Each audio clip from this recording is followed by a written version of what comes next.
I'm going to give you a bit of the Indian perspective on Tantra based on what I've learned through the show. And my explanation of these things is limited because of the nature of the English language. Sure. I think English has its own purpose, and the English language helps you understand things logically and in a practical manner. But there's certain Sanskrit words, which is our ancient Indian language, that can't be translated easily. Yeah. So if I am having a conversation with an Indian Tantra expert, sometimes they tend to get a little bit upset with me for using like these kind of definitions. But I'm going to speak for the sake of the Western audience here as well. So basically, in Indian Tantra, it's primarily based on yantras, which are objects or symbols, and mantras, which are chants. But maybe a Western equivalent to understand a chant better would be a spell. And when I use the word spell in front of an Indian Tantra expert, they tend to get a little bit upset. They say that no, it's not a spell. It's much more powerful than just a spell. Now, each mantra is related to a deity, one of our gods, and it definitely has a certain purpose. Like in Harry Potter, they have Expecto Patronum for a certain thing. So we have mantras for purposes in the same manner. What we truly believe in India is that Hinduism should be called Hinduism. It should be called Sanatan Dharma, which loosely translates to the eternal faith. And what I've learned through the show is that elements of Sanatan Dharma parallels are present in African culture in the form of voodoo, in Indonesian and Southeast Asian culture in the form of animism, and in the West in the form of what you're involved in. Sure.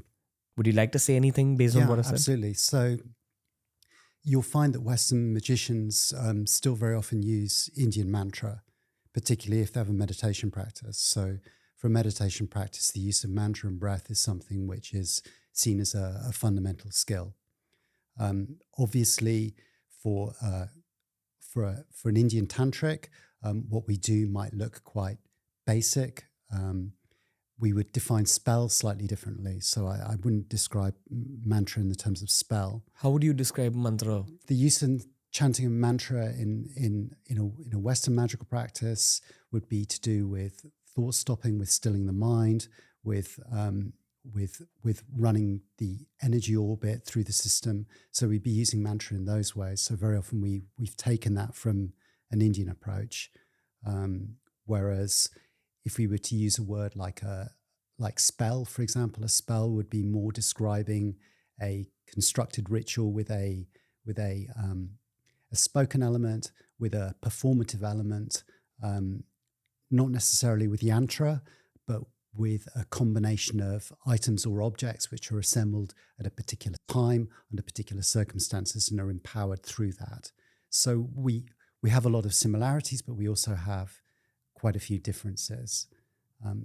Aside from the Indian use of mantra, a lot of people have also taken our tradition back to a period in history of syncretism, which we can see as Greco-Egyptian. So really, at this period, we've been drawing a lot. One of the most important magical texts which has been used by us is a series of texts called the Greco Magical Papyri, and these are a collection of texts and techniques which contain barbarous words, so long strings of syllables, and the chanting, the recitation of these words are used to put the practitioner into an altered state of consciousness. So we're using them in that way too. You just explained mantra in English in a very accurate way. Like I think any Indian tantric would be sitting in front of you would say, yeah, that's a much more accurate description than just using the word as spell. Yeah. Thank you. That's great.